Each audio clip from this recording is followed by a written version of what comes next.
3 दिन का अल्टीमेटम दिया इमरान खान ने कि अगर उनको उनका हक नहीं दिया जाता तो वो अपना हक छीन कर लेंगे। पीटीआई के साथ टीएलपी और जमात इस्लामी भी मैदान अमल में निकलने के लिए तैयार है। और नाज़रीन करम, ये बहुत बड़ी जमातें हैं।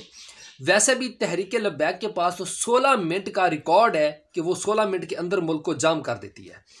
और इतनी बड़ी तहरीक, और इसके साथ फिर पीटीआई बहुत बड़ी तहरीक है, और जमात इस्लामी भी कुछ कम नहीं है। तो ये जब 3 जमातें मिलकर मैदान अमल में निकलेंगी तो फिर इनके सामने कौन सी हुकूमत जो है टिक सकेगी। वैसे हालात तो ख़राब होते हुए नज़र आ रहे हैं। अल्लाह करे मुल्क पाकिस्तान के अल्लाह पाक हिफाजत फरमाए। हमारे सियासतदानों को जो कि इस वक्त धांधली कर रहे हैं, अल्लाह पाक उनको हदायत अता फरमाए। नाज़रीन करम, और आपको यह भी बताते चलें, अब जो आज़ाद उम्मीदवार हैं उनकी खरीदो फरोख्त के लिए जो है मैदान सजाया जा रहा है, एक मंडी का मैदान।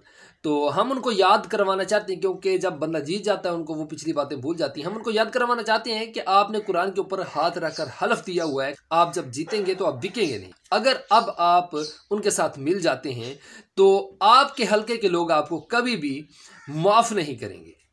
नाज़रीन करम, मिलेंगे नेक्स्ट वीडियो को वसादत से, तब तक के लिए अल्लाह हाफिज़।